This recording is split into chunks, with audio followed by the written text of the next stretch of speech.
À sombra da devastadora guerra civil do Sudão, uma luta de poder menos visível, mas igualmente importante, está se desenrolando entre duas potências regionais, o Egito e os Emirados Árabes Unidos. O Egito apoia as Forças Armadas Sudanesas, enquanto os Emirados Árabes Unidos apoiam as Forças de Apoio Rápido, mais conhecidas pela sigla em inglês RSF, em um conflito que eclodiu em 15 de abril de 2023. Mas quem são as chamadas Forças de Apoio Rápido do Sudão?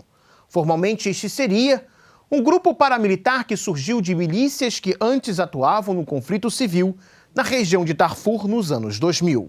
O grupo, originário das chamadas milícias Janjaweed, era usado pelo então presidente Omar al-Bashir para esmagar opositores ao seu governo. Na época, o conflito em Darfur, banhado de violações contra os direitos humanos, deixou mais de 300 mil pessoas mortas e 2,5 milhões de deslocados. O Tribunal Penal Internacional acusou a milícia de cometer crimes contra a humanidade, mas pouco foi feito contra eles. Com o passar dos anos, a milícia ganhou o nome de Forças de Apoio Rápido do Sudão, destinadas principalmente a manter a segurança das fronteiras do país. Com a eclosão do conflito civil no Iêmen em 2015, as RSF enviaram parte de seus soldados para apoiar forças sauditas e dos Emirados Árabes Unidos contra os Houthis no Iêmen. As relações entre o grupo e governos dos países árabes começaram a crescer. Os problemas começaram quando as RSF participaram de um golpe militar para derrubar al-Bashir em abril de 2019, após meses de grandes protestos contra seu governo. Logo depois, tanto o exército como as RSF decidiram dar passos para a criação de um novo governo, sendo que o líder das RSF, Mohamed Hamdan Dagalo, mais conhecido pelo nome Hemedti, se tornou vice-presidente do conselho que encabeçava o governo transitório. Contudo, em outubro de 2021, as RSF tentaram, junto com o exército, dar um novo golpe para impedir que lideranças democraticamente eleitas tomassem o poder.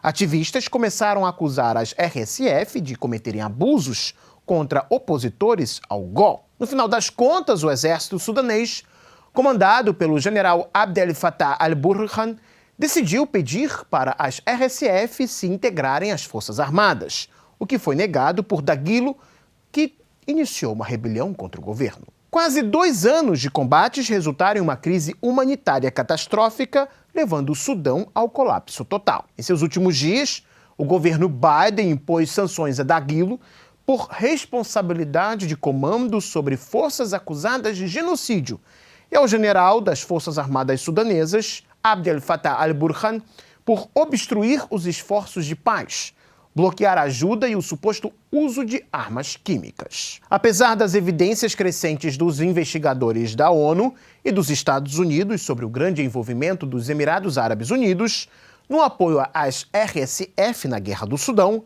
Abu Dhabi continua a alegar neutralidade como um ator humanitário.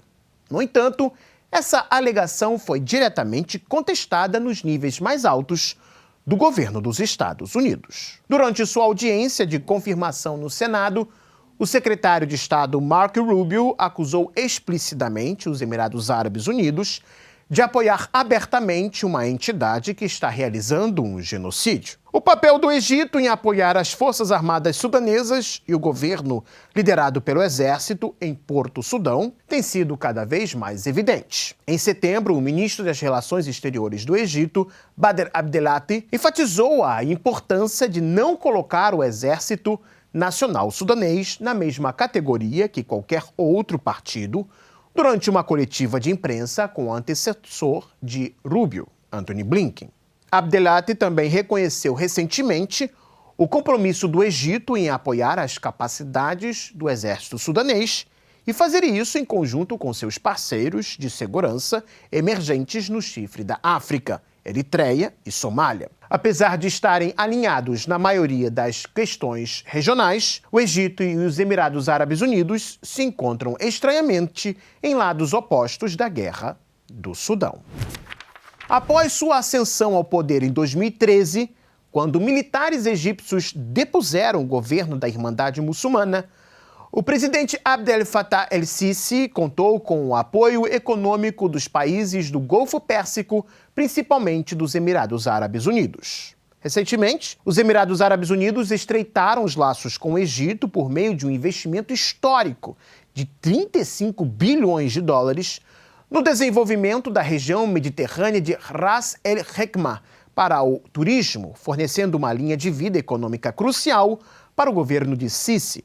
Entretanto, apesar desse investimento maciço, o Egito continua incapaz de se alinhar à abordagem de Abu Dhabi em relação ao Sudão. Mas por que tamanha discrepância entre ambos os países? Para o Egito, o exército, e não as RSF, representa o baluarte da estabilidade ao longo de sua fronteira sul. É válido ressaltar que o Sudão é vizinho do Egito. Essa perspectiva é reforçada pelo padrão dos movimentos de refugiados sudaneses. Um grande número de pessoas retornou do Egito para suas casas quando o exército sudanês recapturou partes do estado de Sennar e outras partes do Sudão Central nos últimos meses, enquanto, inversamente, ocorre um êxodo sempre que as RSF ganham terreno. Os riscos para Cairo são existenciais. O Egito está gerenciando o influxo de mais de 1,2 milhão de refugiados sudaneses desde abril de 2023, atualmente a maior comunidade de refugiados do país. O fracasso total do poder estatal no Sudão poderia fazer com que outros milhões atravessassem a fronteira. Além disso, a segurança hídrica do Egito no Nilo está em jogo. O vácuo de poder no Sudão prejudicou significativamente a posição de barganha do Egito em relação à Etiópia, seu rival de longa data na bacia do Nilo. A questão é que planos de construção da infraestrutura hídrica pela Etiópia preocupam o Egito. Ao olhar para o mapa, vemos que o rio Nilo nasce da junção de outros dois rios, sendo eles o Nilo Branco e o Nilo Azul. Este segundo, que é responsável por fornecer 85% da água que vai para o Nilo, provém do território etíope. No seu fluxo, a Etiópia construiu a Grande Barragem da Renascença Etíope, uma hidrelétrica que abastece o país africano. Só que Cairo teme que a construção possa reduzir o fluxo de água que corre para o Nilo, sendo uma grave ameaça para a economia egípcia. Para pressionar a Etiópia a não reduzir o fluxo do rio, é essencial para o Egito ter poder político em países vizinhos da Etiópia, ou seja, deixar o país sob constante estado de medo. Em todos os momentos, o Sudão permaneceu como um importante aliado do Egito no combate à alegada ameaça representada pela Grande Barragem da Renascença Etíope. Em uma declaração recente, o ministro das Relações Exteriores do Sudão, Ali Youssef, reforçou essa aliança, prometendo que o Sudão estará ao lado do Egito e observando de forma ameaçadora que a opção de guerra contra a Etiópia estava na mesa se um acordo não fosse alcançado. No entanto, com a queda do Sudão em uma guerra civil, houve o consequente enfraquecimento do poder, ou melhor dizendo, da posição de barganha do Egito. Assim, Cairo passou a construir uma arquitetura de segurança regional em torno da Etiópia, formando uma aliança de segurança com a Somália e a Eritreia. De forma crítica, o ministro das Relações Exteriores do Egito declarou que Cairo usará essa aliança de segurança para ajudar o exército do Sudão a combater o chamado terrorismo. Por outro lado, apesar do amplo apoio às RSF, os objetivos estratégicos dos Emirados Árabes Unidos no Sudão foram significativamente prejudicados pelo fracasso do grupo paramilitar em assumir o controle do país. Mas por qual motivo os Emirados Árabes Unidos apoiam as RSF? Antes de tudo, as RSF conseguiram boas relações com os emiradenses durante o conflito no Iêmen. Por anos, seus soldados foram usados como mercenários para combater os Houthis.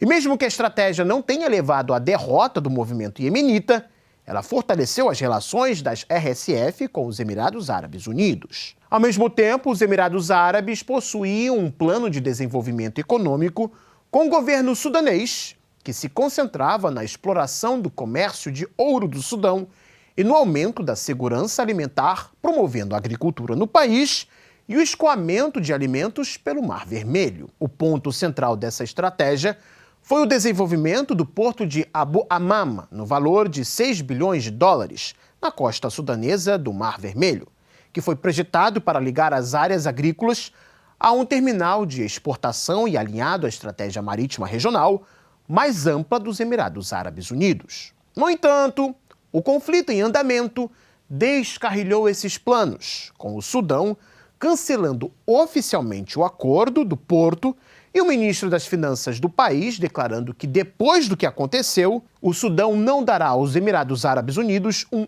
único centímetro no Mar Vermelho. O Egito vê o exército sudanês como a espinha dorsal institucional fundamental do Estado vizinho, espelhando seu próprio modelo de governança centrado nas Forças Armadas. Consequentemente, Cairo está firmemente empenhado em garantir a estabilidade das Forças Armadas sudanesas e pretende posicioná-las como a força principal em qualquer futuro governo do Sudão. Essa visão exclui o envolvimento de grupos paramilitares como as RSF, que o Egito teme que possam reacender o conflito em sua fronteira sul. Por outro lado, os Emirados Árabes Unidos veem o Sudão principalmente por uma ótica extrativista, buscando acesso estratégico aos recursos essenciais do país. Dentro dessa estrutura, as RSF servem como um instrumento fundamental para a extração de recursos, sendo que Dubai já é o principal destino de ouro contrabandeado da milícia. Reconhecendo que está enfrentando uma força com bons recursos, independente de seu patrono estrangeiro, o governo liderado pelo Exército do Sudão concordou em manter conversações diretas com os Emirados Árabes Unidos, mas com a condição de que os emiradenses deixem de apoiar as RSF e paguem uma compensação ao povo sudanês. A oferta representa uma possível saída para o conflito em andamento, mas que seria um desafio financeiro e de reputação até mesmo para o rico petroestado. Os combates destruíram a maior parte da infraestrutura produtiva do país e causaram perdas de mais de 200 bilhões de dólares. Os Emirados Árabes Unidos seriam essencialmente obrigados a financiar a reconstrução do Sudão, o terceiro maior país da África, ao mesmo tempo em que aceitariam a dissolução das RSF, que tem sido crucial para seus interesses econômicos e estratégicos, tanto no Sudão quanto como força mercenária em teatros geopolíticos críticos, como o Iêmen, no exterior. Em segundo lugar, seria necessário que os Emirados Árabes Unidos reconhecessem seu papel na contribuição para a maior crise humanitária e de deslocamento do mundo por meio do armamento das RSF. Ações que contradizem totalmente sua imagem cuidadosamente cultivada de benfeitor humanitário. Dada a situação atual, o Egito está bem posicionado para desempenhar um papel de mediação fundamental para preencher a lacuna cada vez maior entre as exigências do Sudão e a narrativa persistente de negação dos Emirados Árabes. O ministro das Relações Exteriores do Sudão já sinalizou que essa iniciativa está em andamento, após a recente viagem do chanceler egípcio à capital do Sudão nos tempos de guerra, Porto Sudão, sua segunda visita em um período de 6 semanas. O caminho a seguir, embora desafiador, é claro. É necessário um encontro de mentes entre Abu Dhabi e Cairo para que o cessar-fogo se concretize em curto prazo e para que o Sudão se estabilize em longo prazo. E se você gostou desse vídeo, deixe o seu like, se inscreva no Gazeta do Mundo e também acione o sininho para não perder os nossos próximos encontros. E lembrando que nós também estamos publicando material diariamente no Twitter. O link você confere na descrição desse vídeo. Tchau, tchau, pessoal.